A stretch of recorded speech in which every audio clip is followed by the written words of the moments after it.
Manipur Animation Review की माइकैदगी मयामबु आनमकदा इकोकनोन खोइरमजरी मतम कुइना film थागलुदबगी मरमदी मतम खरा अना लायंग संगमदा यामनु कुइना लायंगदुना लैजरुरे ईश्वरगी थौजालना ngasiदी मयामगी सेवा अमुक तौबा फंगहनबिरे ngasi अमुक मयामगीदमकता पुदुना लाक्सरी फिल्म असिगी ममिंगदी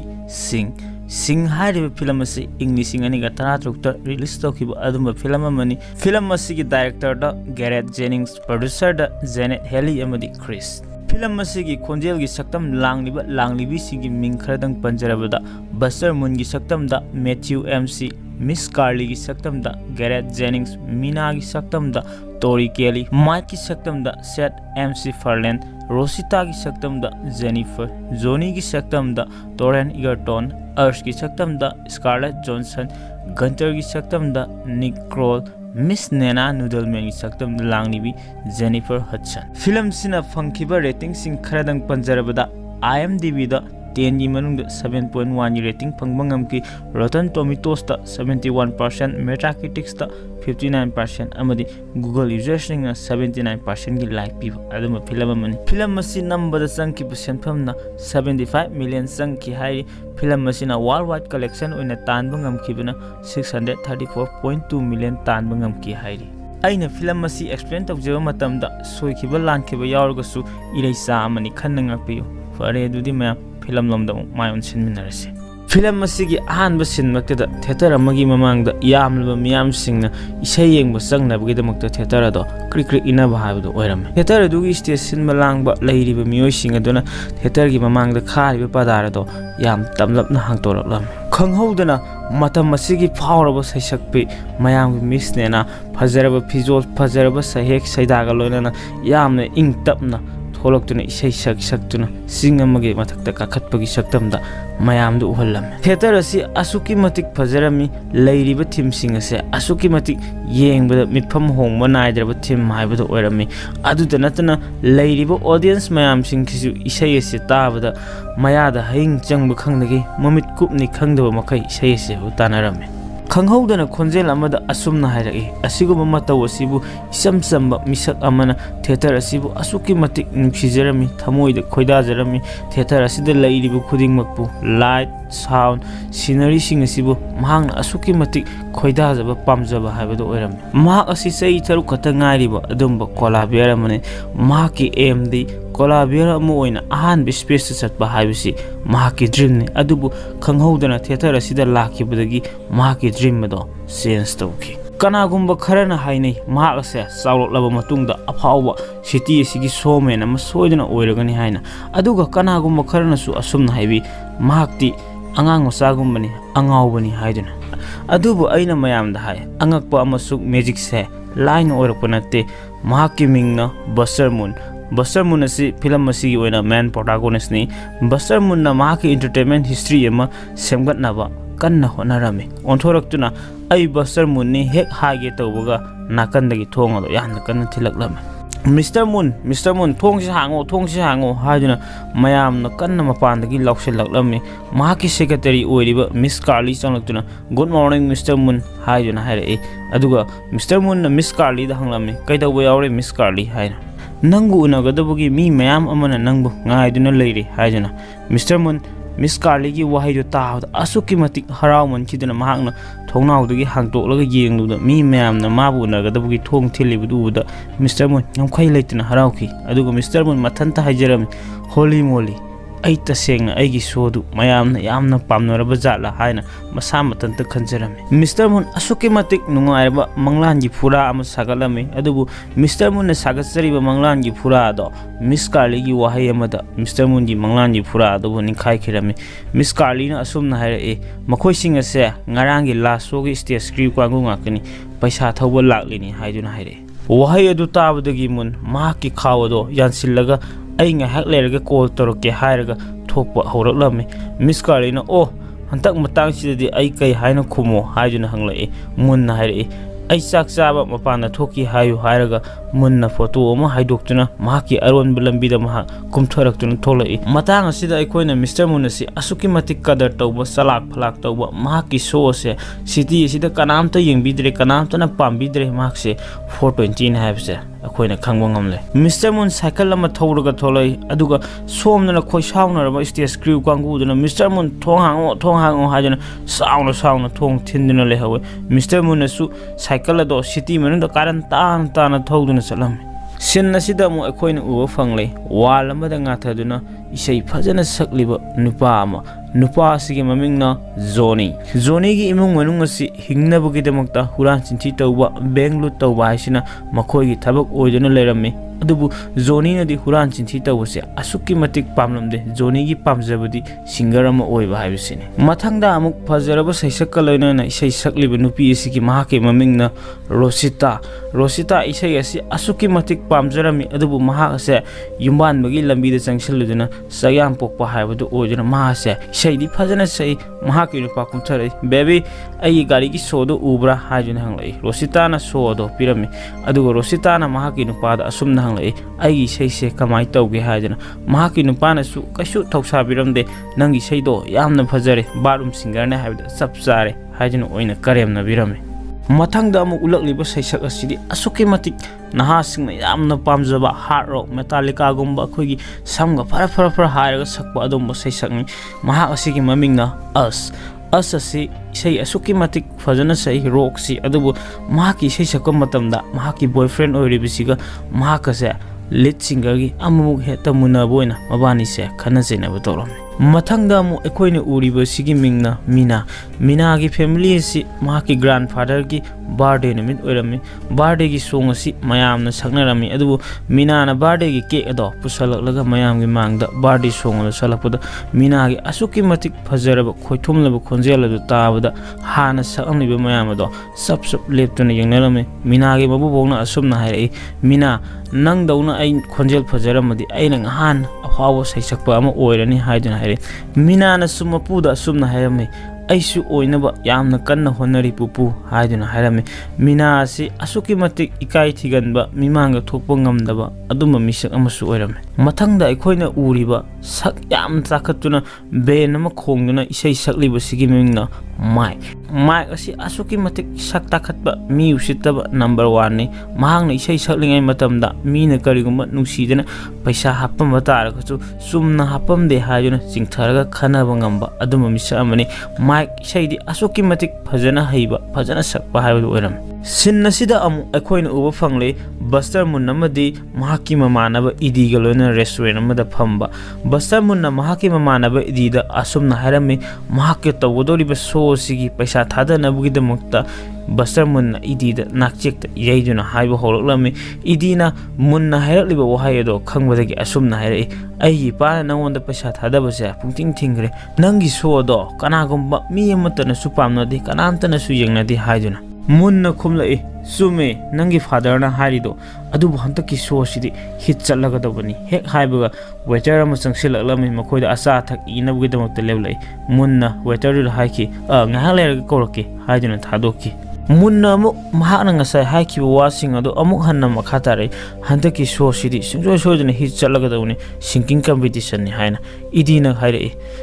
ꯀꯅꯥꯅꯕꯨ ꯌꯦꯡꯕꯤꯗꯣꯏꯅꯣꯗ ꯃꯨꯟ ꯃꯤ ꯃꯌꯥꯝ ꯄꯨꯝꯅꯃꯛ ꯀꯅꯥꯝꯇ ꯄꯥꯝꯅꯗ꯭ꯔꯦ ꯅꯪꯅ ꯍꯥꯏꯈꯤ ꯃꯃꯥꯡꯒꯤ ꯁꯣꯁꯤꯡꯗꯨꯁꯨ ꯃꯤ ꯃꯌꯥꯝ ꯄꯨꯝꯅꯃꯛ ꯌꯦꯡꯒꯅꯤ ꯍꯥꯏꯅ ꯑꯗꯨꯕꯨ ꯀꯅꯥꯝꯇ ꯌꯦꯡꯈꯤꯗꯦ ꯀꯥꯟꯅꯗꯕ ꯑꯥꯏꯗꯤꯌꯥꯅꯤꯗ ꯃꯨꯟ ꯍꯥꯏꯗꯨꯅ ꯏꯗꯤꯅ ꯍꯥꯏꯔꯝꯃꯤ ꯃꯨꯟꯅ ꯏꯗꯤꯗ ꯑꯃꯨꯛ ꯍꯥꯏꯔꯝꯃꯤ ꯍꯟꯗꯛꯀꯤ ꯁꯣꯁꯤꯗꯤ ꯑꯣꯗꯤꯌꯟꯁꯅ ꯈ꯭ꯋꯥꯏꯗꯒꯤ ꯄꯥꯝꯕ ꯑꯣꯏꯒꯅꯤ ꯃꯈꯣꯏꯒꯤ ꯑꯁꯦꯡꯕ ꯃꯁꯥꯗ ꯂꯩꯔꯤꯕ ꯇꯦꯂꯦꯟꯁꯤꯡꯗꯣ ꯎꯠꯊꯣꯛꯄꯅꯤ ꯍꯥꯏꯗꯨꯅ ꯍꯥꯏꯔꯒ ꯃꯈꯨꯠ ꯑꯗꯣ ꯀꯟꯅ ꯐꯥꯅꯗꯨꯗ ꯌꯩꯁꯟꯕꯗ ꯅꯥꯀꯟꯗ ꯐꯝꯂꯤꯕ ꯅꯨꯄꯥ ꯑꯃꯗ ꯀꯔꯤꯒꯨꯝꯕ ꯑꯃ ꯆꯣꯡꯂꯝꯃꯤ ꯏꯗꯤꯅ ꯆꯣꯡꯂꯤꯕꯗꯣ ꯎꯕꯗꯒꯤ ꯃꯦꯅꯨꯗꯣ ꯄꯥꯏꯔꯒ ꯃꯨꯟꯗ ꯍꯥꯏꯔꯝꯃꯤ ꯃꯨꯟ ꯁꯤꯗ ꯌꯥꯎꯔꯤꯕꯁꯦ ꯑꯩꯈꯣꯏꯅ ꯂꯩꯕ ꯉꯝꯕ ꯑꯃꯠꯇ ꯌꯥꯎꯗꯦ ꯑꯗꯨꯅ ꯆꯠꯂꯁꯤ ꯍꯥꯏꯅ ꯃꯨꯟꯅ ꯍꯥꯏꯔꯛꯏ ꯑꯩ ꯑꯗꯨ ꯈꯪꯗꯅ ꯉꯁꯥꯏꯅ ꯑꯩꯅ ꯌꯨꯝꯗꯒꯤ ꯁꯦꯟꯋꯤꯁ ꯄꯨꯔꯒ ꯂꯥꯛꯂꯕꯅꯤ ꯍꯥꯏꯗꯨꯅ ꯁꯦꯟꯋꯤꯁ ꯑꯗꯣ ꯄꯨꯊꯣꯛꯇꯨꯅ ꯏꯗꯤꯗ ꯄꯤꯔꯝꯃꯤ ꯁꯦꯟꯋꯤꯁꯇꯣ ꯆꯥꯒꯦ ꯍꯦꯛ ꯇꯧꯕꯒ ꯃꯨꯟꯅꯗ ꯋꯦꯇꯔꯗꯨꯅ ꯃꯄꯥꯟꯗ ꯍꯨꯟꯇꯣꯔꯛꯂꯝꯃꯤ ꯏꯗꯤꯅ ꯆꯪꯁꯤꯜꯂꯛꯇꯨꯅ ꯃꯨꯟꯗ ꯍꯪꯂꯝꯃꯤ ꯀꯩꯁꯨ ꯊꯣꯏꯗꯣꯛꯄ ꯇꯧꯗꯦꯀꯣ ꯍꯥꯏꯅ ꯃꯨꯟꯅ ꯀꯩꯁꯨ ꯇꯧꯗꯦ ꯍꯥꯏꯔꯒ ꯃꯕꯥꯅꯤ ꯑꯗꯣ ꯆꯠꯂꯝꯃꯤ ꯃꯊꯪꯒꯤ ꯁꯤꯟꯗ ꯃꯤꯁ ꯀꯥꯔꯂꯤꯅ ꯁꯤꯡꯒꯤꯡ ꯀꯝꯄꯤꯇꯤꯁꯟ ꯑꯗꯨꯒꯤ ꯄꯣꯁꯇꯔꯁꯤꯡ ꯑꯗꯣ ꯅꯝꯂꯝꯃꯤ ꯃꯤꯁ ꯀꯥꯔꯂꯤꯅ ꯄ꯭ꯔꯥꯏꯖꯁꯦ ꯀꯌꯥ ꯑꯣꯏꯒꯗꯣꯏꯅꯣ ꯍꯥꯏꯗꯨꯅ ꯍꯪꯂꯝꯃꯤ ꯃꯤꯁꯇꯔ ꯃꯨꯟꯅ ꯃꯍꯥꯛꯀꯤ ꯄꯥꯛꯁꯤꯒꯤ ꯃꯅꯥꯛꯇ ꯆꯪꯁꯤꯜꯂꯒ ꯄꯥꯛꯁꯤ ꯑꯗꯣ ꯍꯥꯡꯇꯣꯛꯂꯒ ꯌꯦꯡꯕ ꯃꯇꯝꯗ $935 ꯈꯛ ꯌꯥꯎꯔꯝꯃꯤ ꯉꯥꯏꯈꯣ ꯍꯥꯏꯔꯒ $1000 सूना की लेजब घरी न चिंब पोस्टे कयाम मखोगी प्राइस बॉक्स असुदो हापचलमी मखोगी प्राइस बॉक्स असे असुकी मतिक चावबो ओइरमी मीने हे येंगबददी पैसा मयाम मयाम यारमगदबसु मालमे मिस कार्ली सु प्राइस तु $1000 na ibo horko matamda mahake nakanda leire fen adunu humjalaku matamda miss carly gi mit ado songthoktuna zero da hanjin namsinduna $10,000 oina paisa ado oikhirame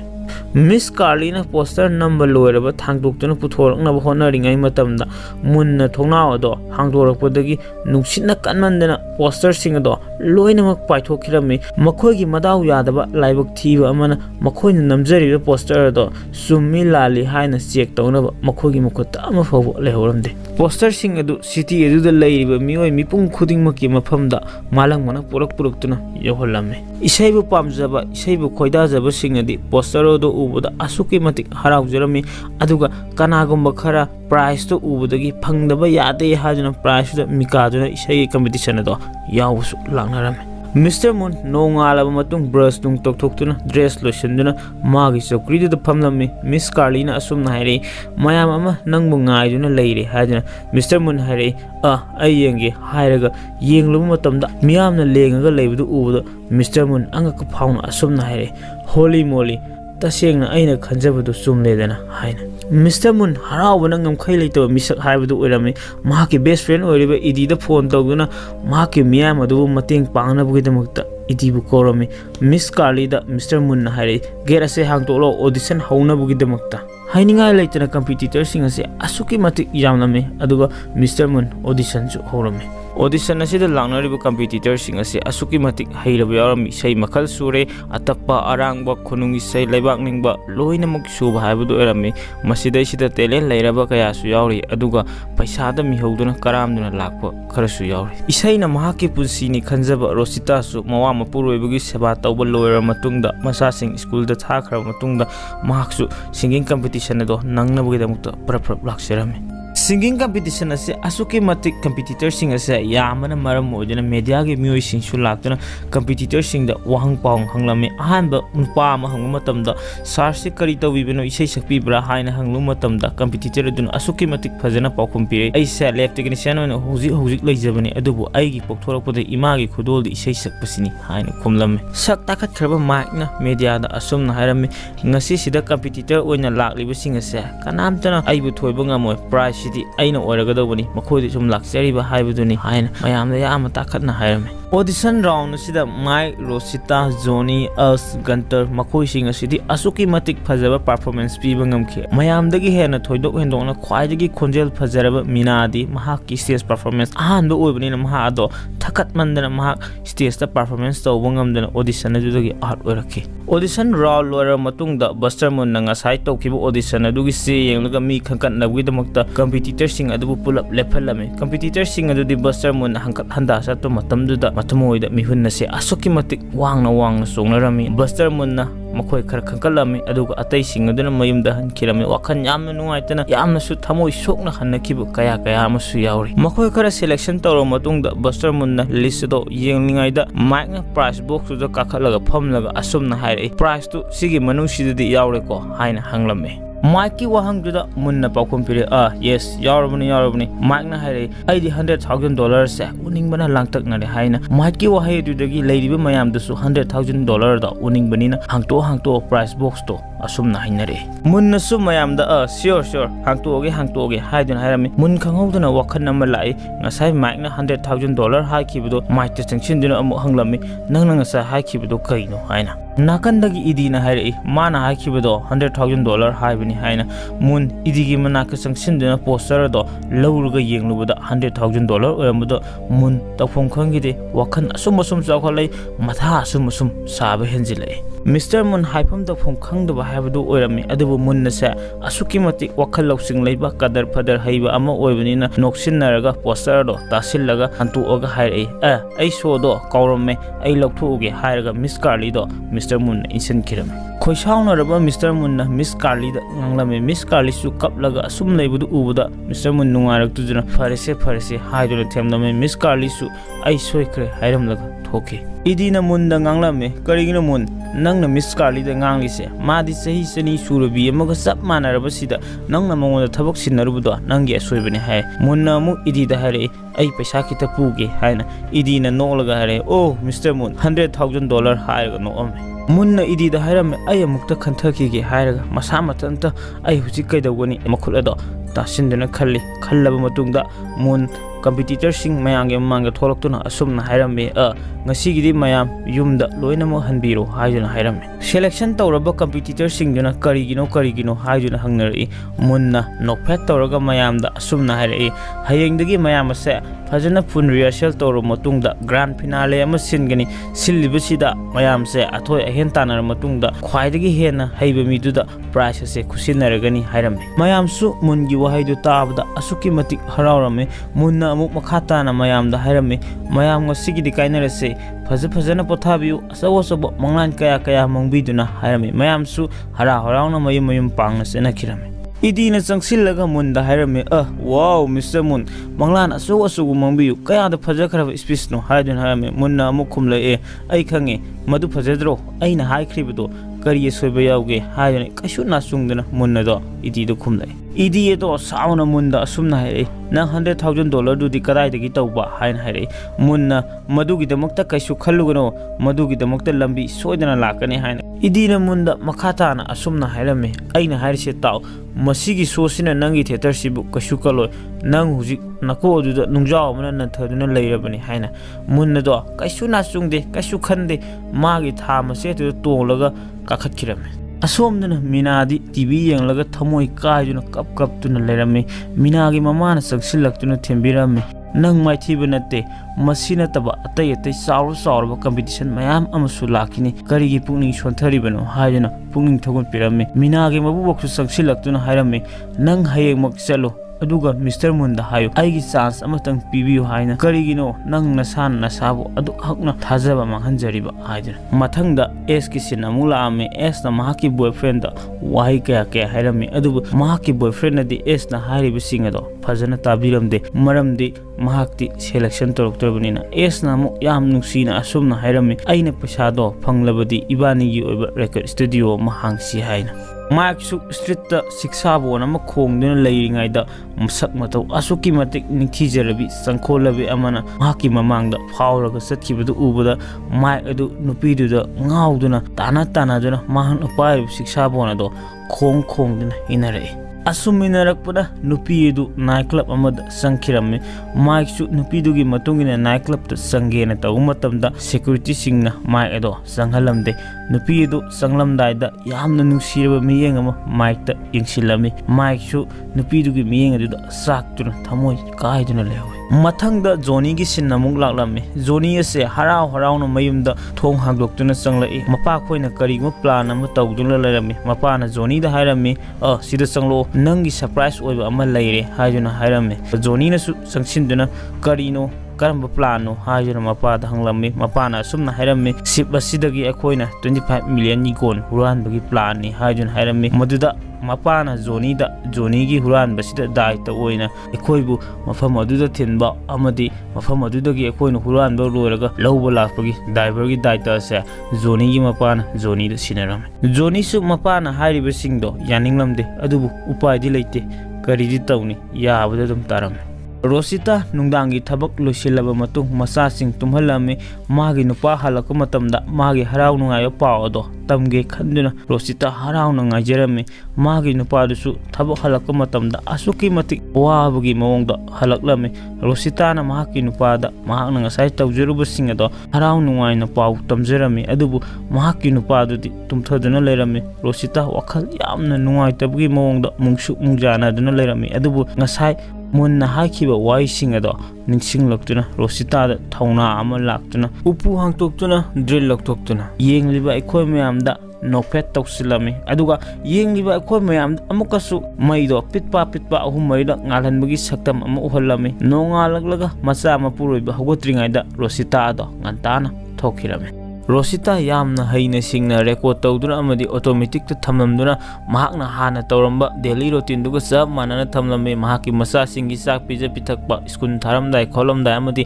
mahaki mapur oibna thabak charamdai da mahakna tawba seba duga sab manana semduna thamlam Mathangi sinda amu khankalaba competitor singusu loina mag langnarami munna competitor singuda isai amamsu pirami aduga asumna su hairami masigi contest sidi warni aduga stage se nakoina battlefield ne haina khangedawni isai singa sina nakoigi khulaini munna rehearsal tawnaba room amamsu pirami mayamsu rehearsal tawba honorami Rosita di yamna hainadabugi mong ulami maramdi mahak yumbalabi amani mahakna show du da set saga doriba dressing adu ubada masada kitang nuwaitaba poklam Asna munda hairami piribi isai style se aiga sanade aduna ama oine pibiyo haina munna isai phongtokpagi muhutta mahaki dress ato phajadi haibi wakhanda dress makhan ulami tanjajuda mai sumutkirame mai mutkibudagi mayamsu thona raktuna wa ngangba haunaraki munna amuk mayamda asumna hairami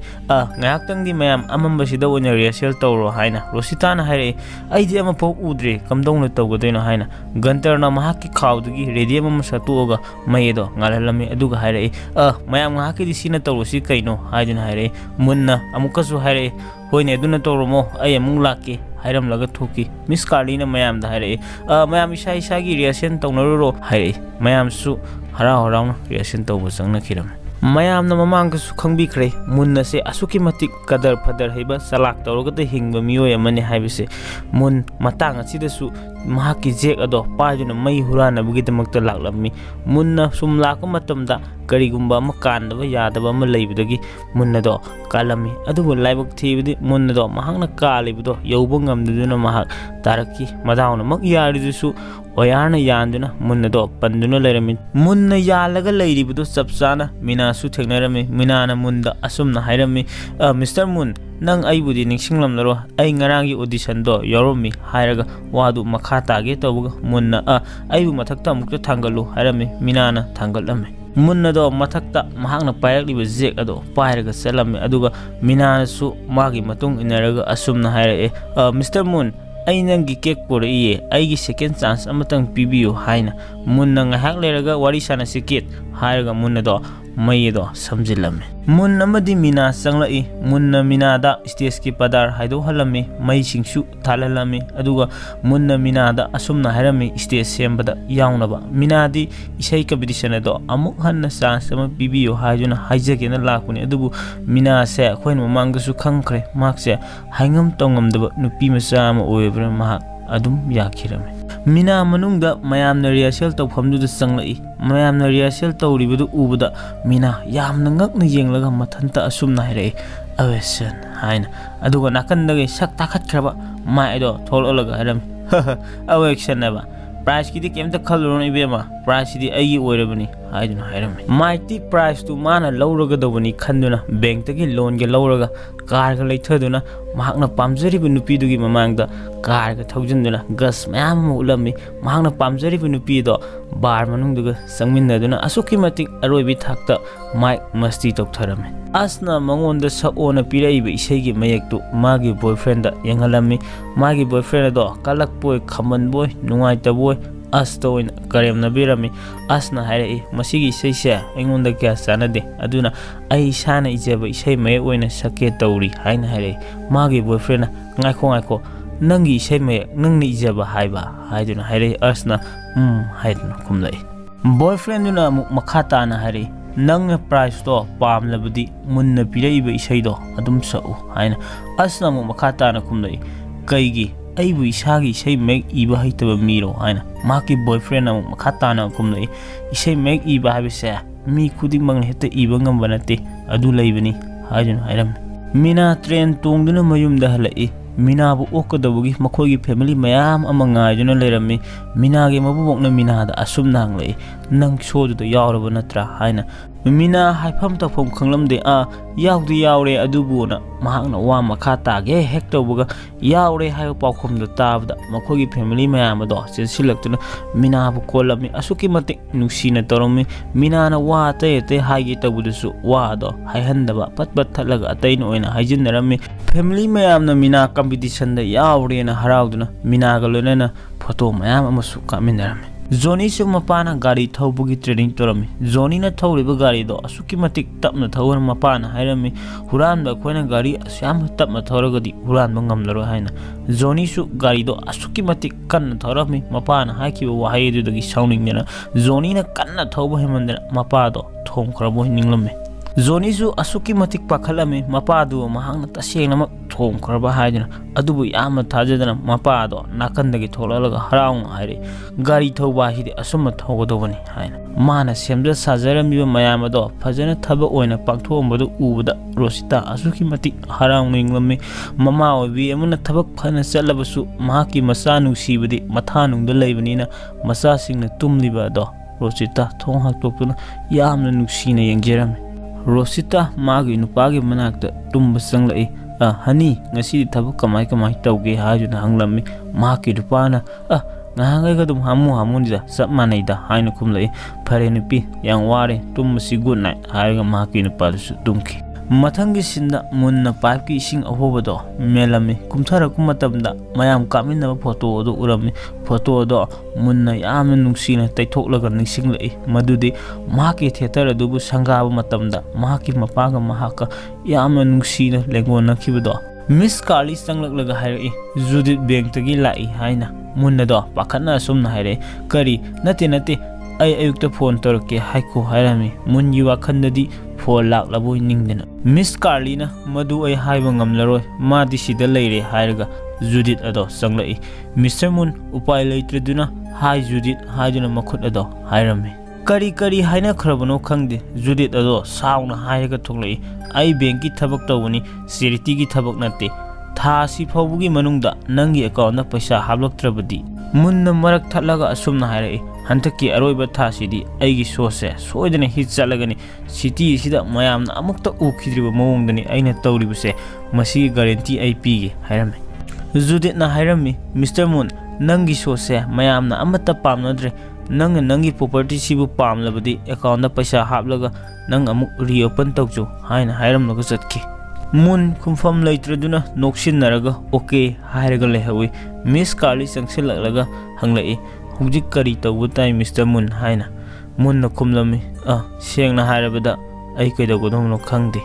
ꯃꯊꯪꯒꯤ ꯁꯤꯟꯗ moon 이디ꯒꯤ ꯃꯅꯥꯛꯇ ꯂꯥꯛꯂꯒ ꯃꯕꯥꯅꯤ ꯄꯨꯟꯅ game ꯁꯥꯟꯅꯃꯤꯟꯅꯔꯝꯃꯤ ꯑꯁꯨꯝ ꯋꯥꯔꯤ ꯁꯥꯟꯅꯔꯛꯄꯗ 이디ꯅ ꯃꯤꯁ ꯅꯦꯅꯥ ꯄꯜꯂꯛꯄ ꯃꯇꯝꯗ ꯃꯨꯟꯅ ꯑꯃꯨꯛꯇ ꯉꯥꯏꯈꯣ ꯍꯥꯏꯔꯒ ꯃꯤꯁ ꯅꯦꯅꯥ ꯍꯤꯡꯂꯤꯕ꯭ꯔꯥ ꯍꯥꯏꯅ ꯍꯪꯂꯛꯏ 이디ꯅ ꯍꯤꯡꯂꯤ ꯃꯨꯟꯅ ꯑꯃꯨꯛ ꯃꯈꯥ ꯇꯥꯔꯛꯏ ꯃꯥꯗꯤ ꯄꯩꯁꯥ ꯌꯥꯝ ꯄꯥꯏꯔꯝꯃꯅꯤꯀꯣ ꯍꯥꯏꯅ 이디ꯅ ꯃꯥꯗꯤ ꯌꯥꯝ ꯄꯥꯏ ꯍꯥꯏꯗꯨꯅ ꯑꯃꯨꯛ ꯈꯨꯝꯂꯛꯏ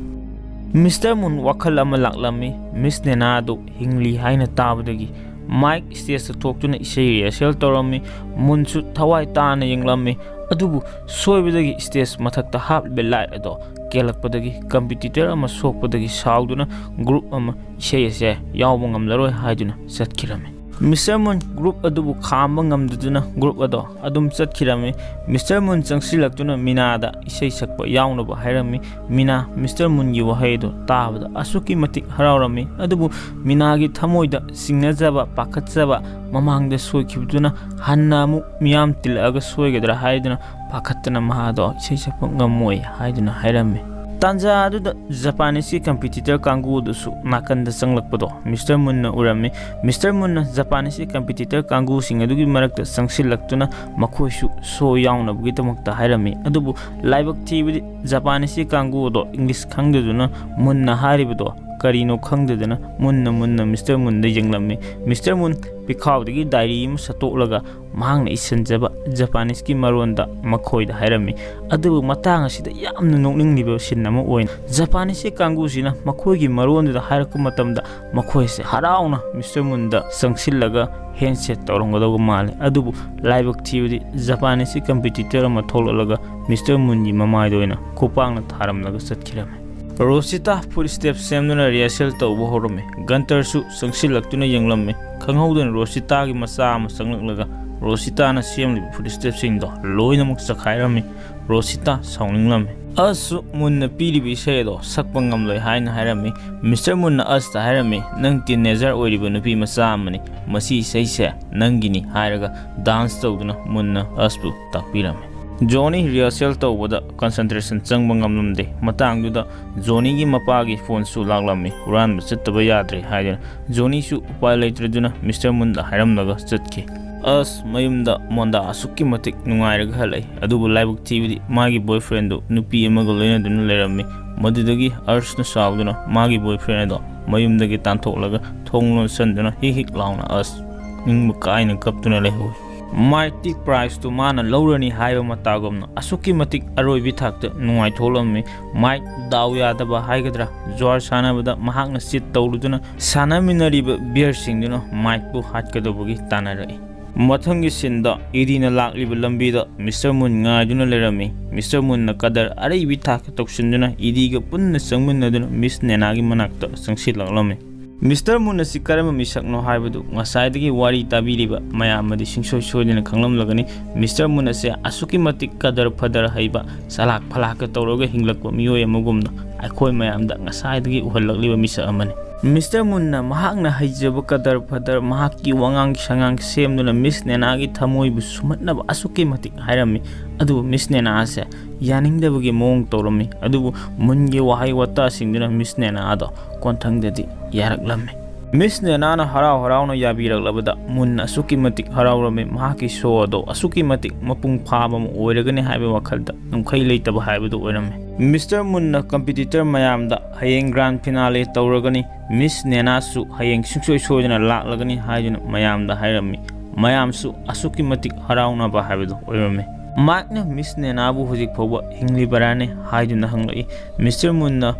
hingli hairaga asumna makha tarai mayam ngasidi full rehearsal tawragani nakoina utkadawba singedo ngasidi stage ta thoktuna utkadawbani haiduna hairami stage ta thoklaga magi show utnaba thaurang tongnaringaida Johnny gi phone ado laksilai Johnny phone ado paikhaluba matamda mahaki mapana asumna hairai ibungo nang kadaida leibage hujing uran chattaba yadri haiduna hairaku matamda Johnny do asuki matik chauningba upay leitaba mangonda kari tawgodaino khangdaba wakhalona malaki sinna se phatlauna change tawralaga Johnny na mapa khoibu huranba thilaklam Johnny gi mapa na Johnny da ngairamna ba haiduna hairami Johnny su ngairamge haiduna harauna leishna hawe adubu Johnny do mahaki gari do haiphet yenglaga mahaki gari do bukanna thawraklame maramdi aroibu oina rehearsal gi mayamna stage ta unaribado mahakisu utlunabugidamakta mahak asuki matik gari do kanna thawraklame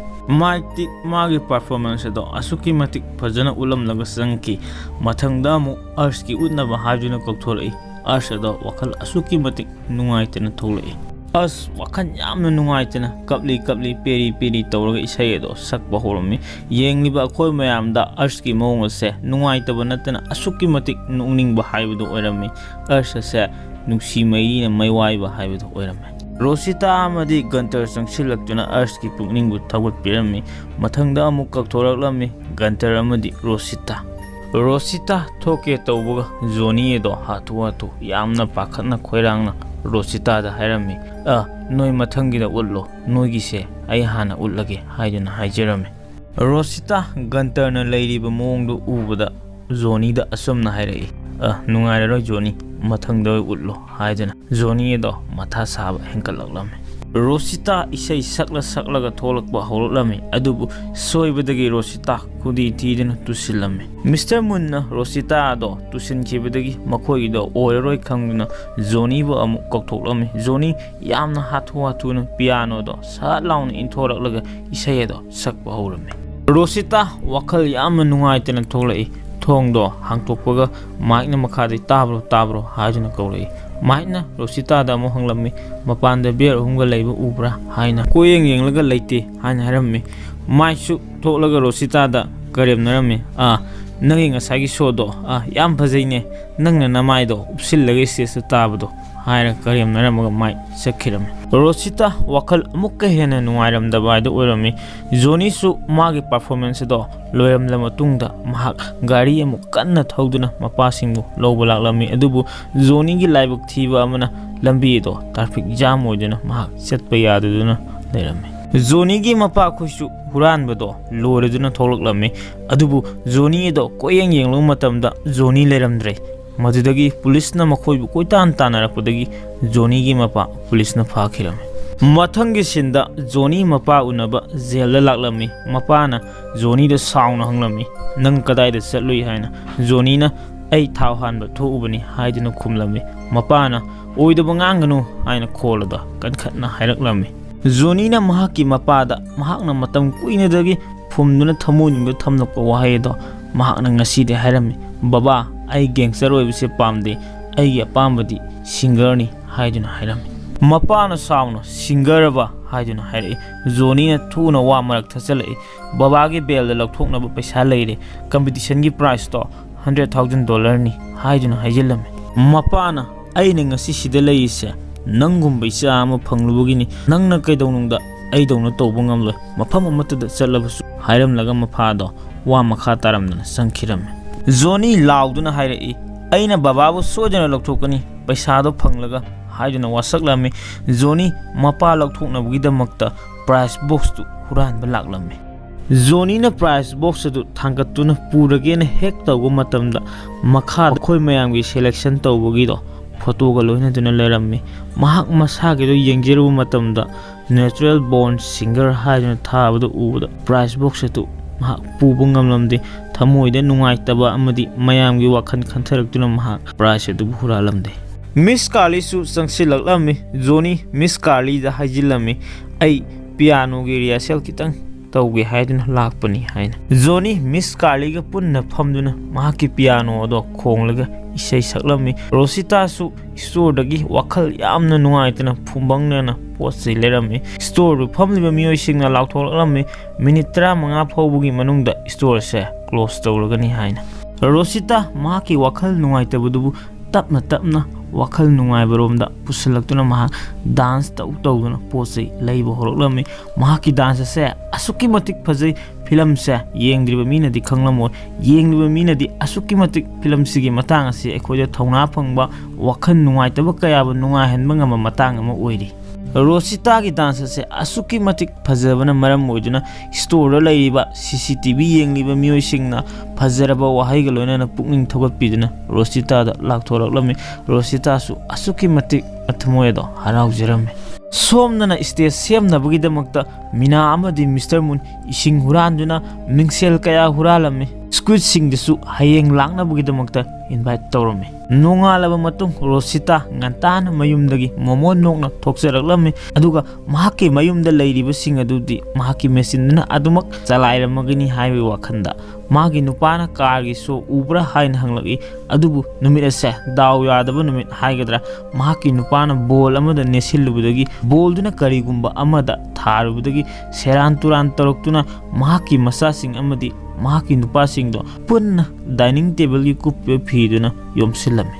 ꯖꯣꯅꯤ ꯋꯥꯈꯜ ꯅꯨꯡꯉꯥꯏꯇꯕꯒ ꯂꯣꯏꯅꯅ ꯑꯍꯤꯡ ꯆꯨꯞꯄ ꯄꯤꯌꯥꯅꯣꯗꯣ ꯈꯣꯡꯗꯨꯅ rehearsal ꯇꯧꯔꯝꯃꯤ ꯃꯤꯁ ꯀꯥꯔꯂꯤꯗ ꯐꯖꯕ꯭ꯔꯥ ꯍꯥꯏꯅ ꯍꯪꯂꯨꯕꯗ ꯃꯤꯁ ꯀꯥꯔꯂꯤꯗꯤ ꯅꯥꯈꯣꯗꯨꯅ ꯇꯨꯝꯗꯨꯅ ꯂꯩꯔꯝꯃꯤ ꯃꯇꯥꯡꯗꯨꯗ ꯃꯤꯅꯥ ꯆꯪꯂꯛꯂꯒ ꯍꯥꯏꯔꯝꯃꯤ mister ꯃꯨꯟꯅ ꯃꯌꯥꯝ ꯄꯨꯟꯅ ꯁ꯭ꯇꯦꯖꯀꯤ ꯃꯅꯤꯡꯗ ꯂꯥꯛꯑꯣ ꯍꯥꯏꯗꯨꯅ ꯀꯧꯔꯝꯃꯤ ꯑꯔꯁ ꯃꯍꯥꯛꯅ ꯏꯖꯕ ꯏꯁꯩ ꯑꯗꯣ ꯁꯛꯇꯨꯅ ꯂꯩꯔꯝꯃꯤ ꯃꯤꯁꯇꯔ ꯃꯨꯟꯁꯨ ꯃꯍꯥꯛꯅ ꯁꯛꯂꯤꯕ ꯏꯁꯩꯗꯣ ꯉꯛꯅ ꯌꯦꯡꯂꯝꯃꯤ ꯃꯤꯁꯇꯔ ꯃꯨꯟꯅ ꯍꯪꯂꯝꯃꯤ ꯏꯁꯩꯗꯣ ꯅꯪꯅ ꯏꯖꯕ꯭ꯔꯥ ꯍꯥꯏꯅ ꯑꯔꯁꯅ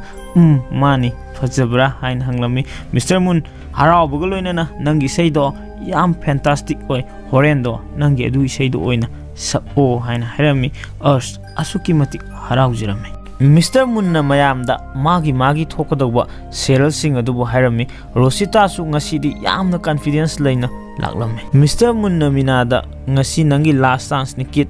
ꯍꯥꯏꯗꯨꯅ ꯍꯥꯏꯔꯝꯃꯤ ꯃꯤꯅꯥꯅ ꯍꯣꯏ ꯑꯗꯣ ꯑꯩ ꯌꯥꯝꯅꯗꯤ ꯀꯤ ꯍꯥꯏꯗꯨꯅ ꯄꯥꯎꯈꯨꯝ ꯄꯤꯔꯛꯏ ꯃꯤꯁꯇꯔ ꯃꯨꯟꯅ ꯍꯥꯏꯔꯛꯏ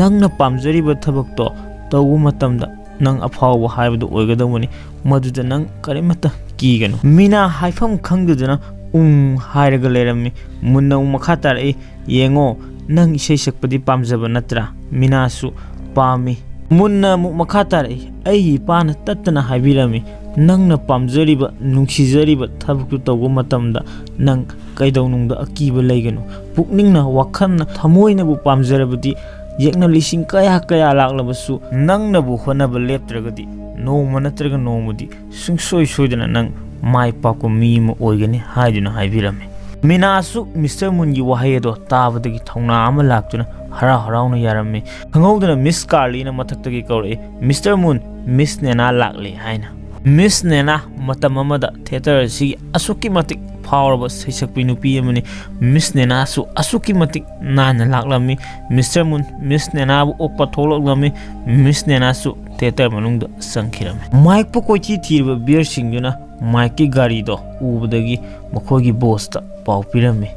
Miss Nena mahake pampham langda lengsilami Mike mapanda thoktuna mahaki girlfriend ne wari sanaringai da beer singdo laktuna mahaku pharaga hanglami aigi paisa singdo kadai da thamkhre Mike na paisa do loisan khre haibidagi beer do sauduna Mike pu sa thoke haiduna tolami Mike na hairami ai nangwanda $100,000 pige beer singuna paisa di kadai na hangbuda Mike na Mr. Moon da aigi paisa lei haiduna hajilami Mr. Moon so du haunabugidama wangangang mahaki thamachet mamaduda tonglaga kumtharaklami adubu makhoina ngasai semkiba stage ase asuki matik phajaba yengbada mifam hongba naidaba haibadu oirami Miss Nena masamak angakpa haibadu oirami stage ki phajabadu ubada Mr. Moon na hanba contestant hek kauthoke tawbuga beer sing ado yamna sauna sanglutuna hanglai kanano nakhogi maraksida Moon hairibase beer sing aduna munda yenglaga Mike che khangbra haiduna hanglame Mr. Moon na khangi haiduna hairami beer na makhata na hanglai Mike na haibada magi paisa nang loki hai box da yawribase paisa natra Mr. Moon na nate amukta ngai biko masidi price ki paisa ni Mike ki nate Mike ado beer na hatlagani khangbadagi paisa do pikhro haiduna hairami beer singuna sauna sangsilakpada ubada munsu kirira natraga mahaki paisa do sudabagi masida pithokibana phare haina khalakpagi haibadudi khangde munnasu lawro box se pulap pukhro haiduna hairami beer duna box adubu hangto o haiduna hairami munna do kadar tawbu hori so purapa kaure haina khumlami beer do sauna sangsilalaga munna do mana paiduna thangtolaga box adu beer duna yei khairame Mr. Moon nakandagi nate haina lauri Mike do sangsilalaga asumna hairai mijauna bet pairaga dabu sogi kari mathau tariba hairaga kairaga leiba price box gi manakta sangsilame Mike ne yenga matamda $100,000 do yawrumdabadagi oidaba ngangi munna aikho mayamda oidaba ngangi haiduna mayamda lawlaklame Mike ki wahaya do tabadagi Johnny hoi Rosita amadi makhoi competitor sing ado munda pulap omsilami aduga munna asumna hairami mayam amutangai ko ai phajana haige mase aigi iral nate nakhogi problem ni haijuna hairami Johnny na haire ado $100,000 du tikadaino mayam asu punna haijila aikhoida nangna sanaba natra haina hainare mayam su crack chatpagi makhol ado tarakpadagi hangkatna yengkhallo matamda ising masa oina pikna kapthoraklami adubu khangaude mingsel sing ado loina kaiduna ising ipom asawa ma lakpugumna makhoi mayamda yeiduna isingna pulap putharami kharamna irakna ba yawrami kharamna makhada iroibasu yawrami film ase yengboda asuki matik nokninga matang haibadu oirami mayamna karigumba film ase yengbidragadi amuktang yengbiu sungsoi soidana mayam film ase nungaina haibigani Mr. Moon kuchen chendra mahaki ka do yawangam lammi mayamsu theater dugi mapanda thong kaiduna pulap tarammi Mr. Moon kumthara aga mayam kashu thoitokpa asopan jawna dreko haiduna hanglammi matangda Miss Nena do karanta na hairaklammi mayam aigi mitto ubra haina Mr. Moon harami Miss Nena nangi mit nakan namado aina khulena pige hek toga theater do ningkhairapgi makhon jaga tarakami adubu khangaude theater do pulap ningkhairami Mr. Moon ngakna yenglami aduga yamna nungaitna tektharaba theater dugi manungda sangsilalaga famthaduna cup ama pairaga yamna nungaitna that I am so sorry hairami Bearsingduna hainarei siramani mic to hairamlaga makhoi punna chatki Rosita wakhal yamna nungaitana ising chona makokta phi ma kuptuna halakku madamda mahaki nupa amadi mahaki masasing ado porang kokta phi phawuduna yan leramme Mina su kappaga family ga punna news yenglamme Johnny su jail da mapa unanaba lakpa matamda mapa do Johnny bu unaba thola amde arsu wakhan nungaitana halakku matamda magi boyfriend do nupi amaga loinana isei sakminabado uda arski thamoida amu hena kaiba nungaitaba henjelaklamme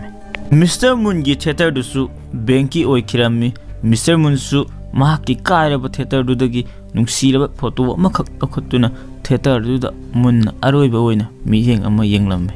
Mathangi sinda Mr. Moon wakhal yamna nungaitana mahaki theater do kaikibagi TV da news lakpado yengjirami khanghaudana thong thilaklami thong ado hangtoklaga yenglubada competitor singado oiduna lerame Rosita na Mr. Moon kaisu thoidokpa tawdre ko Mr. Moon guys yengo ai yam soikre thokriba thodoktuga aduga price tusu haidun haire Rosita na adugidi yare Mr. Moon na no madu yade arsna haire aikoi hujikti amata oina laklabani Rosita na mu haijale karigino khangabo aikhoina laklise mafam ama thiraga sodo amu hanna sillase hairamni mayamduna su sillase hayun haire Mr. Moon masa mathanta so na hairaga mayamda mu haire guys aigi sodu di loikre mayamado Mr. Moon ji pakhumududa wakhal nungainaramde mayamna amuk sinnaba hairami munna khabarado laukhallaga haire nakhoi masi udriba yengo masida iriba singse society sigidi aise danger ni aduga ai career da hit chatba so amatasu utribani Rosita na come on nang madu da thajari hain hanglai Mr. Moon thajai hain haire thongdo lonsin ye tawda Johnny na thongdo faraga haire nang khakta natte mafam asida ningbu kaina thamoi sokna leinaribase aisu so se utrabadi ai ipaga aiga amuhanna wari sanaba phanglaroi haijuna haire Mr. Moon mayamda sorry hairam laga thongdu lonsilami phamungda amuk han sangnu tumlami ngahak leiraga mina do laklaga thongodu hangtoraklami mina na kek amsu puraklami aduga asumna so hairami ai khangi Mr. Moon nang nungairam laro haiba amuk hanna haubasu nang talamlani wado makha hek tage tobuga munna do sauna phuklauna hawalaga summe ai talle masina ne aibu tallalise hairaga munnado khabar du khongpakna kaurami masina aigi hujik ai kanano habado khanghalle masina aigi punsi aduga aigi babana pamnamba misakto adumak ai oiba ngamhandre mina na haire nang naingonda haikibadudi Mr. Moon kaino aina kari haikibano haina sauna haire minana nangna pamjariba nuksijariba thabaktu tawwa matamda akiba laiganu haikibadai Mr. Moon laithoga adudi aina punghaida hajinbani aduna haire mina madu hajinbanate Mr. Moon nang nasana nasabu singer oini habese thajabra hain hanglai mina thajai haina khomlame Mr. Moon na nangsu aidona yam pangba amani yengo angang nang ai amatani afaba magidamakta competition ado tokpani haina khallo mina mungi waising ado tabadagi cake adu khangtham thamlamlaga satke mina thamoi kaina lambida laklammi kairaba thamoi gidi isaina maru oiba natana karisu hidak leite habsi mayamna loina khangnarabani mina headphone satoktuna makokta hapsunduna fajaraba isai ama taraga asum laklammi theater mapa adu yausalaklammi kairaba theater adugi manungda mina sanglammi mathangi sinda idi tumlammi phone ama lakpadagi idi khangduna khangau hogolaklammi mungi phone oirami khangrao ama puraga lau haiduna haire sinna sida amu aikhoina khangle Mr. Moon car wash oina hangle haibsi idi laktuna munda khongrao pirami tanjaduda gari amasu sambiyo haiduna laklammi Mr. Moon na gari chamba du asuki matik tappana gari dugi mapu do sauduna khangthau thaukiram Mr. Moon gi mawngdu ubada nungaitraduna idisu gari chamba yauduna punna thabak tawminarami asenga maruk haibagi wan thosi film sigi matang sida ekoida khangalli maruk amana phana awaba tarabasu mai leijuna sendaba awaba bu oirabasu nungaiba bu oirabasu ꯄꯨꯟꯅ ꯁꯔꯨꯛ ꯌꯥꯃꯤꯟꯅꯒꯅꯤ ꯍꯥꯏꯕꯁꯦ film ꯑꯁꯤꯒꯤ ꯃꯇꯥꯡ ꯑꯁꯤꯗ ꯑꯩꯈꯣꯏꯗ ꯆꯥꯎꯅ ꯏꯅꯣꯠ ꯑꯃ ꯄꯤꯔꯤ ꯑꯗꯨꯒ ꯐꯤꯂꯝ ꯑꯁꯤꯒꯤ ꯁꯤꯟꯁꯤꯡꯁꯤꯁꯨ ꯑꯁꯨꯛꯀꯤ ꯃꯇꯤꯛ ꯅꯣꯛꯅꯤꯡꯕ ꯍꯥꯏꯕꯗꯨ ꯑꯣꯏꯔꯝꯃꯤ ꯃꯤꯁꯇꯔ ꯃꯨꯟꯒꯤ ꯒꯥꯔꯤ ꯆꯥꯝꯕꯒꯤ ꯃꯑꯣꯡ ꯑꯁꯤ ꯌꯦꯡꯂꯤꯕ ꯑꯩꯈꯣꯏ ꯃꯌꯥꯝꯗꯁꯨ ꯑꯁꯨꯛꯀꯤ ꯃꯇꯤꯛ ꯅꯣꯛꯅꯤꯡꯂꯝꯃꯤ ꯃꯌꯥꯝꯅ ꯐꯤꯂꯝ ꯑꯁꯤ ꯌꯦꯡꯕꯤꯗ꯭ꯔꯤꯕ ꯇꯥꯔꯒꯗꯤ ꯐꯤꯂꯝ ꯑꯁꯤ ꯑꯃꯨꯛꯇꯪ ꯌꯦꯡꯕꯤꯌꯨ ꯍꯥꯏꯗꯨꯅ ꯑꯩꯈꯣꯏꯒꯤ ꯃꯥꯏꯀꯩꯗꯒꯤ ꯔꯤꯀ꯭ꯋꯦꯁ ꯇꯧꯖꯔꯤ ꯃꯤꯁꯇꯔ ꯃꯨꯟ ꯀꯥꯔꯒꯤ ꯒ꯭ꯂꯥꯁ ꯇꯛꯅ ꯇꯛꯅ ꯂꯩꯔꯝꯃꯤ ꯈꯪꯍꯧꯗꯅ ꯐꯖꯔꯕ ꯈꯣꯟꯖꯦꯜ ꯑꯃꯗ ꯏꯁꯩ ꯁꯛꯄꯒꯤ ꯃꯈꯣꯜ ꯇꯥꯔꯛꯏ ꯇꯥꯔꯤꯕ ꯐꯖꯔꯕ ꯅꯨꯡꯁꯤꯔꯕ ꯈꯣꯟꯖꯦꯜꯗꯨꯒꯤ ꯈꯣꯡꯒꯨꯜ ꯂꯤꯅ ꯂꯤꯅ ꯑꯁꯨꯝ ꯂꯥꯛꯂꯝꯃꯤ ꯃꯍꯥꯛꯀꯤ ꯀꯥꯏꯔꯕ ꯊꯤꯌꯦꯇꯔꯗꯨꯒꯤ ꯃꯅꯨꯡꯗ ꯃꯤꯁꯇꯔ ꯃꯨꯟ ꯆꯪꯂꯛꯏ ꯇꯥꯔꯤꯕ ꯐꯖꯔꯕ ꯅꯨꯡꯁꯤꯔꯕ ꯁꯨꯔꯗ ꯁꯛꯂꯤꯕ ꯏꯁꯩ ꯑꯗꯣ ꯃꯤꯅꯥꯅ ꯑꯣꯏꯔꯝꯕꯗꯨꯗ ꯃꯤꯁꯇꯔ ꯃꯨꯟ ꯌꯥꯝꯅ ꯑꯉꯛꯄ ꯑꯃꯒ ꯂꯣꯏꯅꯅ ꯌꯦꯡꯂꯝꯃꯤ ꯃꯤꯅꯥ ꯃꯤꯠ ꯄꯥꯡꯊꯣꯛꯂꯛꯄ ꯃꯇꯝꯗ ꯃꯤꯁꯇꯔ ꯃꯨꯟ ꯂꯦꯞꯄꯒ ꯂꯩꯔꯝꯕꯗꯨ ꯎꯕꯗ ꯃꯤꯅꯥ ꯉꯛꯂꯝꯃꯤ ꯃꯨꯟꯅ ꯍꯪꯂꯛꯏ ꯅꯪ ꯍꯧꯖꯤꯛ ꯁꯛꯂꯤꯕ ꯑꯗꯨꯃꯥꯏꯅ ꯑꯣꯗꯤꯌꯟꯁꯁꯤꯡꯒꯤ ꯃꯃꯥꯡꯗꯁꯨ ꯁꯛꯄ ꯉꯝꯒꯗ꯭ꯔꯥ ꯍꯥꯏꯅ ꯃꯤꯅꯥꯅ ꯑꯩ ꯈꯪꯗꯦ ꯑꯗꯨꯕꯨ ꯑꯩ ꯇ꯭ꯔꯥꯏ ꯇꯧꯔꯒꯗꯤ ꯌꯦꯡꯅꯤꯡꯏ ꯍꯥꯏꯗꯨꯅ ꯈꯨꯝꯂꯛꯏ ꯃꯤꯁꯇꯔ ꯃꯨꯟꯅ ꯒꯨꯗ ꯑꯩ ꯌꯦꯡꯕ ꯄꯥꯝꯃꯤ ꯍꯥꯏꯅ ꯍꯥꯏꯔꯝꯃꯤ ꯃꯊꯪꯒꯤ ꯁꯤꯟꯗ ꯀꯝꯄꯤꯇꯤꯇꯔꯁꯤꯡ ꯑꯗꯨꯗ ꯁꯣꯗꯣ ꯑꯃꯨꯛ ꯍꯟꯅ ꯎꯠꯂꯒꯅꯤ ꯍꯥꯏꯗꯨꯅ ꯑꯃꯃꯝꯇ ꯑꯣꯏꯅ ꯐꯣꯟ ꯇꯧꯗꯨꯅ ꯍꯥꯏꯔꯝꯃꯤ ꯀꯝꯄꯤꯇꯤꯇꯔꯁꯤꯡ ꯑꯗꯨꯁꯨ ꯑꯁꯨꯛꯀꯤ ꯃꯇꯤꯛ ꯍꯔꯥꯎꯕ ꯉꯝꯈꯩ ꯂꯩꯇꯕ ꯍꯥꯏꯕꯗꯣ ꯑꯣꯏꯅꯔꯝꯃꯤ ꯇꯤꯚꯤꯒꯤ ꯅ꯭ꯌꯨꯁꯇꯁꯨ ꯂꯥꯎꯊꯣꯛꯑꯝꯃꯤ ꯍꯌꯦꯡ ꯑꯁꯤ ꯁꯣ ꯁꯣꯏꯗꯅ ꯎꯠꯂꯒꯅꯤ ꯍꯥꯏꯅ ꯃꯤꯁ ꯁ꯭ꯀꯥꯔꯂꯦꯠ ꯄꯣꯁꯇꯔ ꯀꯩꯀꯥ ꯊꯦꯠꯆꯜꯂꯝꯃꯤ ꯃꯌꯥꯝ ꯄꯨꯜꯂꯒ ꯀꯥꯏꯔꯕ ꯊꯤꯌꯦꯇꯔꯗꯣ ꯑꯃꯨꯛ ꯍꯟꯅ ꯁꯦꯝꯂꯝꯃꯤ ꯃꯇꯥꯡ ꯑꯁꯤꯗ ꯑꯩꯈꯣꯏꯅ ꯈꯪꯂꯦ ꯃꯗꯨꯗꯤ ꯑꯄꯨꯟꯕꯅ ꯄꯥꯡꯒꯟꯅꯤ ꯍꯥꯏꯕꯗꯣ ꯀꯔꯤꯒꯨꯝꯕ ꯑꯃꯁꯨ ꯍꯥꯏꯔꯤ ꯃꯗꯨꯗꯤ ꯑꯩꯅ ꯄꯥꯝꯖꯔꯤꯕ ꯊꯕꯛꯇꯨ ꯇꯧꯕ ꯃꯇꯝꯗ ꯄ꯭ꯔꯥꯏꯖꯀꯤ ꯑꯃꯗꯤ ꯄꯩꯁꯥꯒꯤ ꯀꯩꯁꯨ ꯃꯔꯨ ꯑꯣꯏꯗꯦ ꯍꯥꯏꯕꯁꯤ ꯌꯥꯝꯅꯁꯨ ꯅꯨꯡꯁꯤꯕ ꯍꯥꯏꯕꯗꯨ ꯑꯣꯏꯔꯝꯃꯤ ꯁ꯭ꯇꯦꯖ ꯁꯦꯝꯅ ꯔꯤꯍꯔꯁꯦꯜꯁꯨ ꯇꯧꯅꯔꯝꯃꯤ ꯃꯥꯏꯁꯨ ꯂꯥꯛꯂꯝꯃꯤ ꯄ꯭ꯔꯥꯏꯖꯀꯤ ꯃꯇꯥꯡꯗ ꯍꯪꯂꯝꯃꯤ ꯃꯤꯁꯇꯔ ꯃꯨꯟꯅ ꯄ꯭ꯔꯥꯏꯖ ꯂꯩꯇꯦ ꯍꯥꯏꯗꯨꯅ ꯍꯥꯏꯕꯗꯒꯤ ꯃꯥꯏ ꯑꯗꯣ ꯆꯠꯈꯤꯔꯝꯃꯤ ꯃꯤꯁ ꯁ꯭ꯀꯥꯔꯂꯤ ꯃꯄꯥꯟꯗ ꯊꯣꯛꯇꯨꯅ ꯁꯣꯗꯨꯕꯨ ꯌꯦꯡꯕꯤꯌꯨ ꯍꯥꯏꯗꯨꯅ ꯀꯣꯏꯔꯥꯎ ꯂꯥꯎꯔꯝꯃꯤ ꯑꯗꯨꯕꯨ ꯀꯅꯥꯝꯇ ꯆꯪꯕꯤꯔꯝꯗꯦ ꯃꯤꯁꯇꯔ ꯃꯨꯟ ꯁꯣ ꯍꯧꯅꯕꯒꯤ ꯃꯇꯥꯡꯅ ꯌꯧꯁꯜꯂꯛꯂꯕ ꯃꯇꯝꯗ ꯄꯗꯥꯔ ꯑꯗꯣ ꯍꯥꯏꯐꯦꯠ ꯍꯥꯏꯗꯣꯛꯇꯨꯅ ꯌꯦꯡꯂꯨꯕ ꯃꯇꯝꯗ ꯑꯣꯗꯤꯌꯟꯁ ꯑꯣꯏꯔꯤꯕꯁꯤꯡ ꯑꯗꯨꯗꯤ ꯃꯤꯅꯥꯒꯤ ꯐꯦꯃꯤꯂꯤ ꯑꯃꯗꯤ ꯔꯣꯁꯤꯇꯥꯒꯤ ꯅꯨꯄꯥꯒ ꯃꯆꯥꯒ ꯅꯠꯇꯅ ꯀꯅꯥꯝꯇ ꯎꯔꯝꯗꯦ ꯔꯣꯁꯤꯇꯥꯁꯨ ꯂꯣꯟꯅ ꯃꯆꯥ ꯑꯃꯗꯤ ꯃꯍꯥꯛꯀꯤ ꯃꯄꯨꯔꯣꯏꯕꯕꯨ ꯌꯥꯝꯅ ꯅꯨꯡꯁꯤꯕ ꯃꯤꯠꯌꯦꯡꯗ ꯌꯦꯡꯖꯔꯝꯃꯤ ꯂꯥꯏꯚ ꯀꯚꯔꯦꯖ ꯇꯧꯅꯕꯒꯤꯗꯃꯛꯇ ꯃꯦꯗꯤꯌꯥꯒꯤ ꯃꯤꯑꯣꯏꯁꯤꯡꯁꯨ ꯂꯥꯛꯂꯝꯃꯤ ꯑꯃꯥꯡ ꯑꯇꯥ ꯀꯌꯥ ꯊꯣꯛꯈ꯭ꯔꯕꯒꯤ ꯃꯇꯨꯡꯗ ꯑꯃꯨꯛ ꯍꯧꯅꯕꯒꯤꯗꯃꯛꯇ ꯁꯦꯝ ꯁꯥꯕ ꯂꯣꯏꯔꯦ ꯍꯥꯏꯗꯨꯅ ꯂꯥꯎꯊꯣꯛꯂꯝꯃꯤ ꯃꯨꯟ ꯀꯔꯤꯒꯨꯝꯕ ꯑꯃꯗ ꯂꯦꯞꯄꯒ ꯍꯥꯏꯔꯛꯏ ꯃꯌꯥꯝ ꯑꯩ ꯀꯩꯅꯣꯝꯇ ꯍꯥꯏꯖꯒꯦ ꯉꯁꯤꯒꯤ ꯁꯣ ꯑꯁꯤ ꯑꯣꯗꯤꯌꯟꯁ ꯀꯌꯥꯗꯤ ꯇꯤꯟꯗ꯭ꯔꯦ ꯃꯁꯤꯗ ꯀꯩꯁꯨ ꯈꯟꯅꯤꯡꯉꯥꯏ ꯑꯣꯏꯗꯦ ꯑꯗꯨꯕꯨ ꯉꯁꯤꯒꯤ ꯅꯨꯃꯤꯗꯥꯡꯁꯤꯗꯤ ꯑꯩꯈꯣꯏꯒꯤꯅꯤ ꯀꯔꯤꯒꯨꯝꯕ ꯈꯨꯗꯣꯡꯊꯤꯕ ꯊꯣꯛꯂꯕꯁꯨ ꯑꯩ ꯏꯁꯥꯅ ꯆꯥꯎꯊꯣꯛꯆꯩ ꯃꯗꯨꯗꯤ ꯅꯈꯣꯏꯒꯤ ꯃꯌꯥꯝꯒꯤ ꯃꯔꯛꯇ ꯑꯩꯅ ꯇꯤꯟꯕ ꯐꯪꯕꯁꯦ ꯔꯣꯁꯤꯇꯥꯅ ꯒꯨꯗ ꯂꯛ ꯃꯤꯁꯇꯔ ꯃꯨꯟ ꯍꯥꯏꯅ ꯍꯥꯏꯔꯛꯏ ꯃꯤꯁꯇꯔ ꯃꯨꯟ ꯃꯊꯛꯇ ꯄꯥꯏꯈꯠꯈꯤꯔꯝꯃꯤ ꯃꯤꯁꯇꯔ ꯃꯨꯟ ꯃꯥꯒꯤ ꯊꯥ ꯃꯆꯦꯠꯇꯨꯗ ꯀꯨꯝꯊꯔꯛꯏ ꯃꯨꯟꯒꯤ ꯃꯑꯣꯡꯗꯨ ꯎꯕꯗ ꯂꯩꯔꯤꯕꯁꯤꯡꯗꯨꯅ ꯅꯣꯛꯁꯤꯜꯂꯝꯃꯤ ꯒꯟꯇꯔ ꯑꯃꯗꯤ ꯔꯣꯁꯤꯇꯥ ꯊꯣꯛꯅꯕꯒꯤꯗꯃꯛꯇ ꯁꯦꯝ ꯁꯥꯔꯝꯃꯤ ꯃꯤꯁꯇꯔ ꯃꯨꯟꯅ ꯒꯟꯇꯔ ꯑꯃꯗꯤ ꯔꯣꯁꯤꯇꯥꯕꯨ ꯀꯧꯊꯣꯔꯛꯂꯝꯃꯤ ꯒꯟꯇꯔ ꯑꯃꯗꯤ ꯔꯣꯁꯤꯇꯥ ꯃꯕꯥꯅꯤꯒꯤ ꯄꯔꯐꯣꯔꯃꯦꯟꯁꯁꯨ ꯍꯧꯔꯝꯃꯤ ꯃꯕꯥꯅꯤꯒꯤ ꯏꯁꯩ ꯑꯃꯗꯤ ꯇꯧꯔꯤꯕ ꯑꯦꯛꯇꯤꯡ ꯑꯁꯤ ꯑꯁꯨꯛꯀꯤ ꯃꯇꯤꯛ ꯅꯣꯛꯅꯤꯡꯕ ꯍꯥꯏꯕꯗꯨ ꯑꯣꯏꯔꯝꯃꯤ ꯑꯣꯗꯤꯌꯟꯁꯁꯤꯡꯅꯁꯨ ꯃꯕꯥꯅꯤꯒꯤ ꯃꯑꯣꯡ ꯑꯗꯨꯗ ꯅꯣꯛꯁꯤꯜꯂꯛꯄꯗꯨꯗ ꯃꯤꯁꯇꯔ ꯃꯨꯟ ꯄꯥꯈꯠꯂꯝꯃꯤ ꯔꯣꯁꯤꯇꯥ ꯃꯤꯆꯤ ꯍꯥꯏꯐꯦꯠ ꯈꯜꯂꯝꯂꯒ ꯆꯪꯈꯤ ꯃꯃꯤ ꯑꯣꯏꯅ ꯃꯌꯥꯝꯗ ꯃꯍꯥꯛꯅ ꯗ꯭ꯔꯦꯁ ꯍꯣꯡꯗꯣꯛꯄꯒꯤ ꯁꯛꯇꯝ ꯑꯗꯣ ꯎꯍꯜꯂꯝꯃꯤ ꯏꯗꯤꯅ ꯁꯣꯝꯗ ꯐꯖꯔꯕ ꯂꯥꯏꯠꯀꯤ ꯁꯤꯁꯇꯦꯝ ꯑꯃꯗꯤ ꯃ꯭ꯌꯨꯖꯤꯛꯁꯤꯡ ꯃꯍꯥꯛꯅ ꯆꯥꯟꯅꯅ ꯊꯥꯖꯤꯜꯂꯛꯄ ꯍꯥꯏꯕꯗꯨ ꯑꯣꯏꯔꯝꯃꯤ ꯔꯣꯁꯤꯇꯥ ꯗ꯭ꯔꯦꯁ ꯍꯣꯡꯗꯣꯛꯂꯒ ꯊꯣꯛꯂꯛꯄ ꯃꯇꯝꯗ ꯃꯍꯥꯛꯀꯤ ꯃꯄꯨꯔꯣꯏꯕ ꯑꯃꯗꯤ ꯃꯆꯥꯁꯤꯡꯗꯣ ꯑꯉꯛꯄꯒ ꯂꯣꯏꯅꯅ ꯃꯌꯥ ꯀꯥꯗꯨꯅ ꯌꯦꯡꯅꯔꯝꯃꯤ ꯔꯣꯁꯤꯇꯥ ꯁꯦꯠꯊꯣꯛ ꯆꯥꯊꯣꯔꯛꯂꯤꯕ ꯗ꯭ꯔꯦꯁ ꯑꯗꯣ ꯑꯁꯨꯛꯀꯤ ꯃꯇꯤꯛ ꯐꯖꯔꯝꯃꯤ ꯉꯍꯥꯟꯈꯩ ꯃꯧ ꯑꯣꯏꯔꯤꯉꯩ ꯃꯇꯝꯗ ꯑꯃꯨꯛꯇ ꯎꯈꯤꯗ꯭ꯔꯤꯕ ꯁꯛꯇꯝ ꯑꯁꯨꯛꯀꯤ ꯃꯇꯤꯛ ꯐꯖꯔꯕ ꯁꯛꯇꯝ ꯑꯁꯤ ꯎꯕ ꯃꯇꯝꯗ ꯔꯣꯁꯤꯇꯥꯒꯤ ꯅꯨꯄꯥꯒꯤ ꯋꯥꯈꯜꯗ ꯐꯥꯎꯔꯛꯏ ꯊꯥꯖꯗꯕ ꯀꯣꯝꯕꯁꯨ ꯉꯥ ꯂꯩꯔꯦ ꯍꯥꯏꯕꯗꯣ ꯔꯣꯁꯤꯇꯥꯒꯤ ꯅꯨꯄꯥꯒꯤ ꯋꯥꯈꯜꯗ ꯐꯥꯎꯔꯝꯃꯤ ꯔꯣꯁꯤꯇꯥ ꯑꯃꯗꯤ ꯒꯟꯇꯔꯒꯤ ꯁꯣ ꯑꯁꯤ ꯁꯤꯇꯤꯗ ꯃꯌꯥꯝꯅ ꯌꯥꯝꯅ ꯄꯥꯝꯅ ꯅꯨꯡꯉꯥꯏꯅ ꯌꯦꯡꯂꯝꯕꯗꯣ ꯃꯥꯏꯛꯅ ꯂꯝꯕꯤꯗ ꯂꯥꯛꯄꯗ ꯊꯦꯡꯅꯔꯝꯃꯤ ꯃꯥꯏꯛꯅ ꯆꯪꯁꯤꯜꯂꯛꯂꯒ ꯍꯥꯏꯔꯝꯃꯤ ꯅꯣꯏꯒꯤꯁꯦ ꯑꯩꯉꯣꯟꯗ ꯁꯥꯟꯅꯔꯤꯔꯣ ꯑꯉꯥꯡ ꯃꯆꯥꯁꯤꯡꯅ ꯗꯥꯟꯁ ꯇꯧꯕ ꯃꯥꯟꯕꯁꯤꯗ ꯃꯌꯥꯝꯗꯨꯅ ꯃꯥꯏꯛꯇ ꯑꯃꯨꯛ ꯍꯥꯏꯔꯛꯏ ꯅꯪꯕꯨ ꯀꯔꯤ ꯇꯧꯕ ꯉꯝꯂꯒꯦꯅꯦ ꯉꯥꯡꯂꯤꯗꯨꯕꯣ ꯍꯥꯏꯅ ꯃꯥꯏꯛꯇꯨ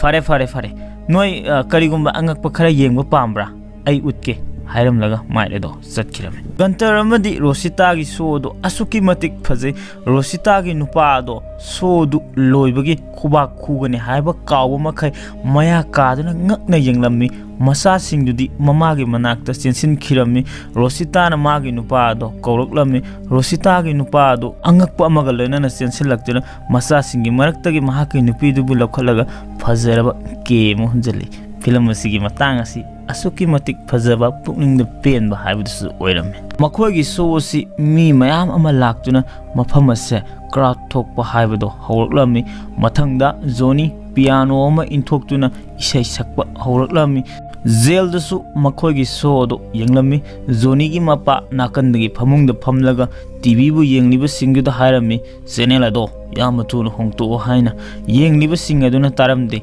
ꯖꯣꯅꯤꯒꯤ ꯃꯄꯥꯗꯣ ꯍꯧꯒꯠꯂꯛꯇꯨꯅ ꯇꯤꯚꯤꯒꯤ ꯔꯤꯃꯣꯠ ꯑꯗꯨ ꯄꯥꯏꯔꯒ ꯃꯨꯊꯠꯂꯒꯦ ꯍꯥꯏꯕ ꯃꯇꯥꯒꯨꯝꯕ ꯆꯪꯁꯤꯜꯂꯛꯄ ꯃꯇꯝꯗ ꯇꯤꯚꯤꯗꯣ ꯌꯦꯡꯂꯨꯕ ꯃꯇꯝꯗꯗꯤ ꯑꯉꯛꯄ ꯑꯃꯒ ꯂꯣꯏꯅꯅ ꯍꯔꯥꯎꯅ ꯂꯥꯎꯔꯛꯏ ꯃꯁꯤ ꯑꯩꯒꯤ ꯏꯆꯥꯅꯤ ꯍꯥꯏꯔꯝꯂꯒ ꯖꯣꯅꯤꯒꯤ ꯃꯄꯥꯗꯣ ꯊꯣꯡꯅꯥꯎꯂꯣꯝꯗ ꯆꯠꯇꯨꯅ ꯊꯣꯡꯅꯥꯎꯗꯣ ꯌꯦꯡꯊꯣꯛꯂꯨꯕ ꯃꯇꯝꯗꯗꯤ ꯏꯁꯩ ꯇꯧꯕꯒꯤ ꯃꯩꯉꯥꯟ ꯑꯗꯣ ꯎꯔꯝꯃꯤ ꯃꯆꯥꯒꯤ ꯃꯇꯧꯕꯨ ꯌꯦꯡꯅꯤꯡꯕꯅ ꯈꯥꯡꯕ ꯉꯝꯗ꯭ꯔꯗꯨꯅ ꯖꯣꯅꯤꯒꯤ ꯃꯄꯥ ꯖꯦꯜꯒꯤ ꯊꯣꯡ ꯑꯗꯣ ꯐꯛꯀꯥꯏꯗꯨꯅ ꯆꯦꯟꯊꯣꯔꯛꯂꯝꯃꯤ ꯖꯣꯅꯤꯁꯨ ꯃꯥꯒꯤ ꯄꯔꯐꯣꯔꯃꯦꯟꯁ ꯑꯗꯨ ꯑꯁꯨꯛꯀꯤ ꯃꯇꯤꯛ ꯐꯖꯅ ꯎꯠꯂꯝꯃꯤ ꯖꯣꯅꯤꯒꯤ ꯏꯁꯩꯗꯨꯗ ꯑꯣꯗꯤꯌꯟꯁ ꯃꯌꯥꯝꯗꯨꯁꯨ ꯑꯉꯥꯎꯕ ꯍꯥꯏꯕꯗꯨ ꯑꯣꯏꯔꯝꯃꯤ ꯖꯣꯅꯤ ꯃꯁꯥ ꯃꯊꯟꯇ ꯉꯛꯆꯈꯤ ꯃꯌꯥꯝꯅ ꯃꯉꯣꯟꯗ ꯈꯨꯕꯥꯛ ꯈꯨꯖꯤꯟꯕꯤꯔꯛꯄꯗꯨ ꯎꯕꯗ ꯖꯣꯅꯤ ꯑꯗꯨꯕꯨ ꯌꯥꯝꯅ ꯅꯨꯡꯉꯥꯏꯇꯅ ꯆꯪꯂꯛꯏ ꯔꯣꯁꯤꯇꯥꯅ ꯀꯩꯗꯧꯔꯒꯦ ꯌꯥꯝꯅ ꯅꯨꯡꯉꯥꯏꯇꯅ ꯆꯪꯂꯛꯏꯗꯨꯕꯣ ꯅꯪꯒꯤ ꯏꯁꯩꯗꯣ ꯌꯥꯝ ꯐꯖꯩ ꯃꯌꯥꯝ ꯑꯁꯨꯛ ꯌꯥꯝꯅ ꯄꯥꯝꯅꯔꯤꯁꯤꯗꯤ ꯍꯥꯏꯅ ꯖꯣꯅꯤꯗꯣ ꯀꯞꯂꯤ ꯐꯝꯂꯒ ꯊꯦꯡꯛꯁ ꯔꯣꯁꯤꯇꯥ ꯍꯥꯏꯗꯨꯅ ꯍꯥꯏꯔꯛꯏ ꯖꯣꯅꯤꯒꯤ ꯃꯄꯥꯁꯨ ꯌꯥꯝꯅ ꯀꯟꯅ ꯆꯦꯜꯂꯛꯏ ꯄꯨꯂꯤꯁꯁꯤꯡꯅꯁꯨ ꯇꯥꯟꯅꯔꯛꯏ ꯃꯤꯁꯇꯔ ꯃꯨꯟ ꯊꯣꯛꯂꯛꯑꯒ ꯂꯥꯎꯊꯣꯔꯛꯏ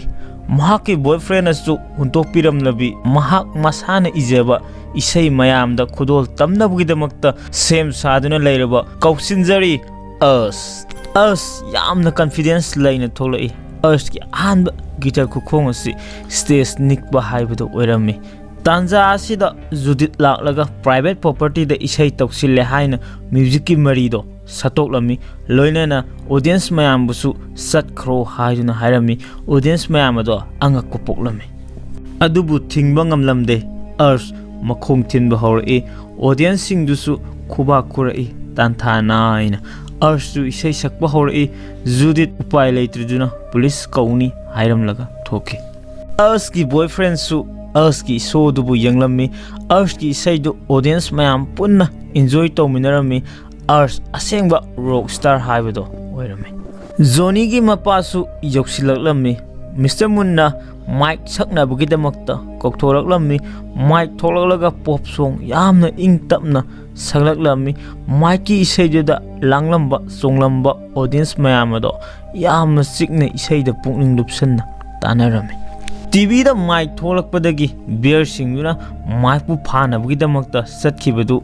ꯃꯥꯏꯛꯀꯤ ꯒꯔꯜꯐ꯭ꯔꯦꯟꯅ ꯎꯍꯧꯏ ꯖꯣꯅꯤꯒꯤ ꯃꯄꯥꯁꯨ ꯆꯪꯂꯛꯇꯨꯅ ꯖꯣꯅꯤꯗ ꯅꯨꯡ ꯑꯃ ꯊꯣꯝꯂꯛꯏ ꯖꯣꯅꯤꯁꯨ ꯌꯦꯡꯊꯣꯔꯛꯄꯗ ꯃꯄꯥ ꯑꯣꯏꯔꯝꯕꯗꯨꯗ ꯆꯦꯟꯁꯤꯟꯗꯨꯅ ꯌꯥꯝꯅ ꯅꯨꯡꯁꯤꯅ ꯀꯣꯜꯂꯝꯃꯤ ꯃꯄꯥꯅ ꯍꯥꯏꯔꯝꯃꯤ ꯅꯪꯕꯨ ꯑꯩꯒꯤ ꯏꯆꯥ ꯑꯣꯏꯅ ꯐꯪꯖꯕꯁꯦ ꯑꯩ ꯌꯥꯝꯅ ꯆꯥꯎꯊꯣꯛꯆꯩ ꯍꯥꯏꯅ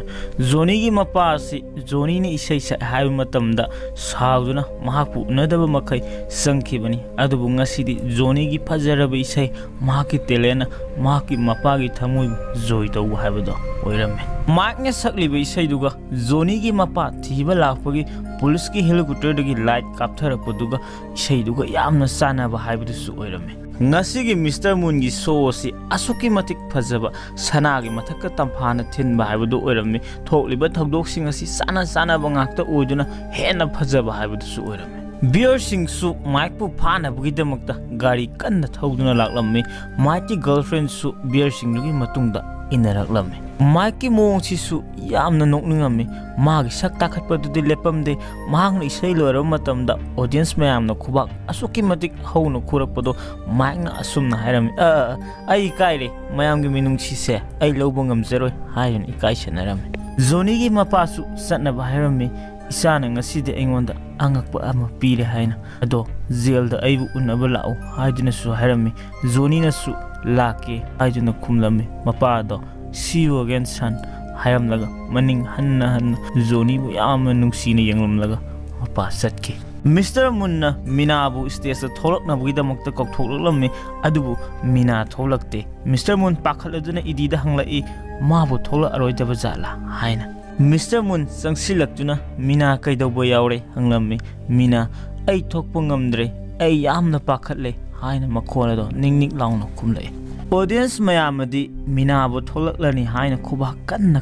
khuba hawraklami Mr. Moon Minada nangi khutto pirau hairami Mina makhutto pirami aduga Mr. Moon ga Minaga tholai Munna Minada haibirami sordo saning tana holo aina haikiba singdo loinamak ningsingu amatta kagunu nang kanamta kiganu nang isaido phajana da sau Mina na stage ta tholaka matamda audience mayamado asuki matik haraungna songlami mahaku yamna nungsiba mongda welcome torami makhogi family makhogi mabubok dusu Mina ge poster padra thakatuna asuki matik phaja mongda haraun welcome torami Mina yamna pakhana sangakpada khanghaudana microphone stand ado thengu matamda microphone ado pulap tu khirami idi sangsilaktuna microphone stand ado yungkhatuna Mina ge damakta phajana sembirami Mina yamna pakhatba haibadu oirami munna leiriba maikai juda yengla ammi munna yamna tablapna sei sao